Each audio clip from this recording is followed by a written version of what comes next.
आपका स्वागत है। बिहार विधानसभा में जहां नीतीश कुमार को अपने विधायकों का बहुमत साबित करना है, तो वहीं दूसरी तरफ नीतीश कुमार की सरकार द्वारा यानी कि एनडीए के समर्थन में जेडीयू ने अविश्वास प्रस्ताव बिहार विधानसभा स्पीकर अवध बिहारी चौधरी के खिलाफ भी पेश किया। अविश्वास प्रस्ताव के तहत यहां पर अवध बिहारी को हटाने की बात कही गई है। अवध बिहारी विधानसभा सभापति तो हैं, लेकिन आरजेडी की पार्टी से भी आते हैं। लेकिन नीतीश कुमार और भारतीय जनता पार्टी यही चाहती है कि बहुमत साबित करने से पहले या बहुमत साबित करते ही यहां पर अवध बिहारी को हटा दिया जाए। लेकिन अवध बिहारी ये बात करते हुए नजर आते हैं कि वो इस्तीफा स्पीकर के पद से नहीं देंगे।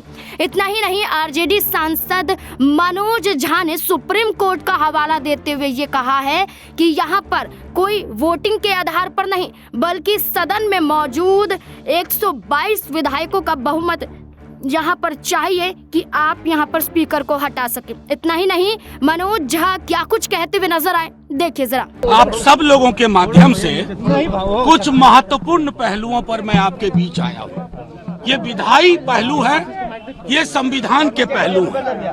वो तमाम लोग जो एक लोकतंत्र को की हत्या करना चाहते हैं, आपके माध्यम से मैं बताऊं, ये कॉन्स्टिट्यूशन ऑफ इंडिया है।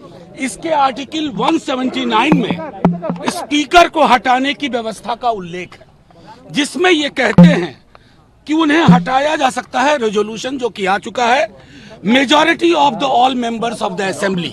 ठीक है, अब इसका इंटरप्रिटेशन आपको बताऊं, ये सुप्रीम कोर्ट का जजमेंट है। ठीक है, ये महाराष्ट्र का मामला है, ध्यान से देखिए ये।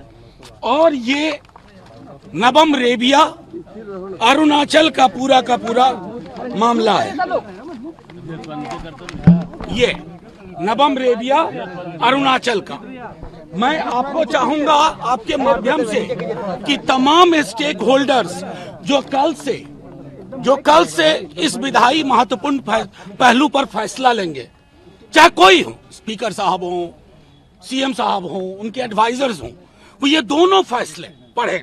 उस फैसले को मैं सबसे पहले अरुणाचल में बताता हूं कि स्पीकर को हटाने के लिए कितनी संख्या चाहिए। All the 10 members of the assembly, इसका मतलब है कि जो actual members of the assembly हैं, रहने वाले और वोट करने वाले नहीं, एक्चुअल मेंबर्स, यानी कि 243 में 122 चाहिए स्पीकर को हटाने के लिए। ये मैं नहीं कह रहा, माननीय सर्वोच्च न्यायालय ने नबम रेबिया वाले मामले में 7 जज बेंच ने ये बात कही है। दूसरा मामला महाराष्ट्र का है, जिसमें आप सब एक बार गौर से सुनिए, इसको। उसमें कहा गया है कि जितने भी सदस्य हैं, उसका मतलब होगा इनको हटाने के लिए कि जिनके सीट वैकेंट नहीं है, उन सब के आधार पर गणना होगी। तो 243 में संविधान के हिसाब से, हालिया जजमेंट के हिसाब से, अरुणाचल और महाराष्ट्र के हिसाब से स्पीकर साहब को हटाने के लिए 122 सीट चाहिए। मैं सिर्फ ये इसलिए रख रहा हूं कि कोई इसमें पेच ना करे। गांधीवाद की बात करने वालों से भी आग्रह करूंगा कि कौन से गांधी पसंद है, करेंसी वाले गांधी या हेराम वाले गांधी। करेंसी नोट पे छपे गांधी के प्रति अगर सम्मान है तो आप वही करेंगे जो करते आए हैं, लेकिन अगर गांधी है तो आपको ये तय करना होगा कि ये फैसला इसी हिसाब से होगा। और हम सब एकजुट हैं लोकतंत्र बचाने के लिए। बच्चा इस बिहार का कल के दिन का इंतजार कर रहा है। हमारी ओर से ये चीजें स्पष्ट है कि हम संविधान के दायरे में चलने के लिए मजबूर करेंगे।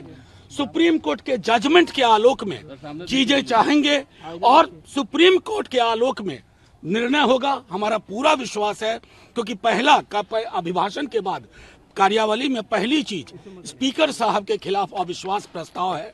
उसके संदर्भ में मैंने दोनों जजमेंट का जिक्र कर दिया, 179C का इंटरप्रिटेशन जो है वो कर दिया, दोनों जजमेंट की कॉपियां आपको दिखा दी।